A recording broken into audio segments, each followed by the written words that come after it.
got this from CTV News, but Trump posted his thoughts to Truth Social on this the other day. Trump threatens to block the opening of the bridge between Windsor and Detroit.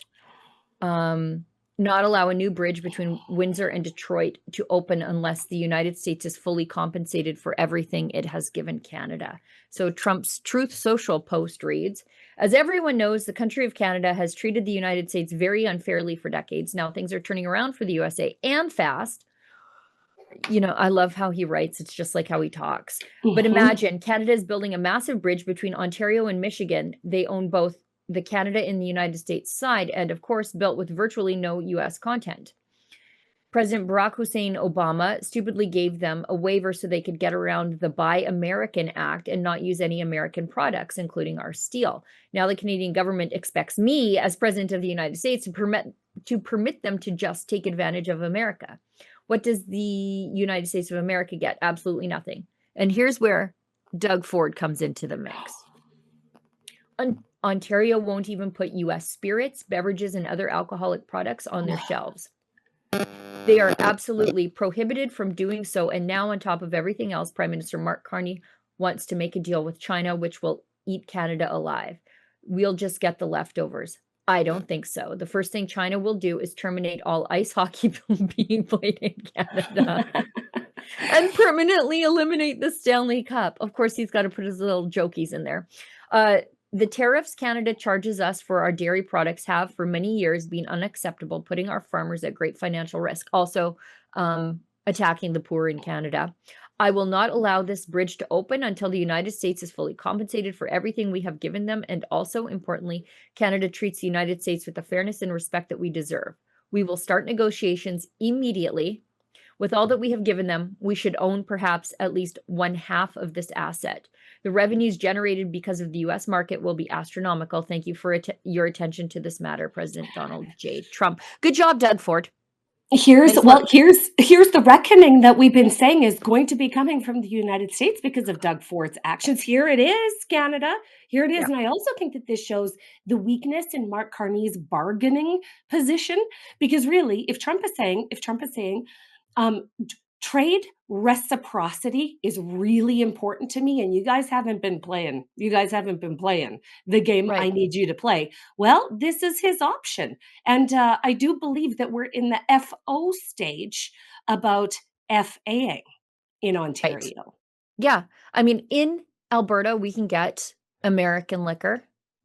But Doug Ford made it a big deal that they were not going to have American booze on the shelves. Mm-hmm. And he thought he was, impressing the elbows up boomers who drink their white Zinfandel instead of their Kentucky bourbon. And these are those chickens coming home to roost. He poured out that bottle of Crown Royal made in Gimli, Manitoba to really like dribbling out, could shake it out. Yeah. Well, this is what his stunts get him. Like, there's no reason to be antagonistic with the world's largest economy. No reason for it. And on a bridge that carries so many products back and forth over the road. This is an absolutely integral part of the infrastructure in trade between those two regions of the United States and in Canada. So if this gets locked up, the way Trump is saying it's going to get locked up until things are addressed, well, I wouldn't want to be Doug Ford. It wouldn't be a good day to be Doug Ford. Remember how they reacted with protesters dancing on the bridge, the other bridge in Windsor, because that bridge was so busy. They actually had to build this one to deal with the trade between our two countries. They invoked the Emergencies Act to deal with the protesters during COVID dancing on the bridge. And they said, we had to do it. Those people were labeled, all of the same things as people are when they oppose the government, when they defy the government. There was this air of unacceptability about what they were doing on the bridge. Again, repeat, they were dancing. They were dancing for freedom. Yep. Yes. And they got treated like common criminals by the government. And so, this is a real interesting turn of events, isn't it, Sheila Gunn Reid? It's actually good. Like, I'm delighted to see Trump getting involved in this. It's perfect. I think it's time to put supply management on the table. Well, he's talking about dairy there. Mm-hmm. Canada suffers under an oppressive Ontario-Quebec dairy cartel, where the rest of us pay way, way, way higher prices at the grocery store because of the control that they have over the food supply here in Canada, and Trump is talking about that too. And you know what? There are other countries that have undone their supply management. I think Australia, New Zealand, maybe Do they they? they undid supply management. They did, I think it was a one-time payout of the quotas, and then Mm. that was it. Okay, And then now open you up the go. free market. Hmm. Yeah, Well, that and would be excellent considering what we're doing now is prohibitively expensive for people when they try and feed their families. right. And when they say, "Oh, the Americans put hormones in their milk and blah blah blah," so if it says, you know what, I don't care. But if it says "Product of America" on it, and you're one of those elbows up boomers, and you see that on your cheese, then just Don't buy it. buy the Canadian product. Why limit access to the market for these American boutique cheeses? We could actually have our own boutique cheeses, but people can't get into the market as small farmers because the No, quotas are so expensive. that's And the right. quotas are The owned. buy-in, the buy-in is so, so great. Like the regulatory burden that you have to make a hurdle over to get into this business well, it chases people away. I mean, who would want to get into this? Well, let's not pretend like these quotas are owned by, like small legacy farmers. They're Right. not. A lot of them are owned by big investment firms.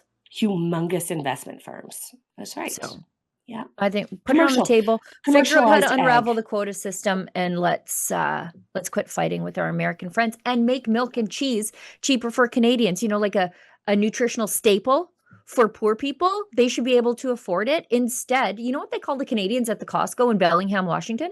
Hmm. The red plague. Because we come down there, we buy up all the milk and the cheese because it's so much more affordable.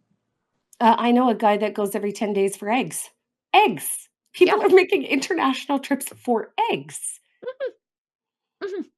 That's because of our quota system. Mm. Mark Carney was asked about Trump's post saying he's not going to let the new Windsor Detroit bridge open until the Americans are treated fairly. And Mark Carney said he had a call with Trump anyway on this. So we'll see. Rest it rest So the easy. first thing Oh, to say is there's a big game today, and the president big and game. I discussed the Canada-U.S. game, and of course we're all behind our team. Secondly, we discussed a number of issues, international issues. Thirdly, we discussed the bridge. I explained that Canada, of course, paid for the construction of the bridge, over $4 billion, that the ownership is shared between the state of Michigan and the government of Canada, and that in the construction of the bridge, obviously there's Canadian steel, Canadian workers, but also U.S. steel, U.S. workers that are involved. This is a great example of cooperation between our countries.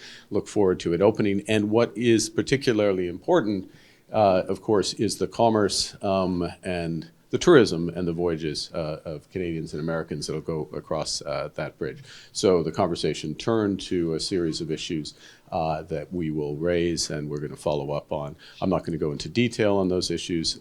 These would be specific issues in parallel to the CUSMA negotiations.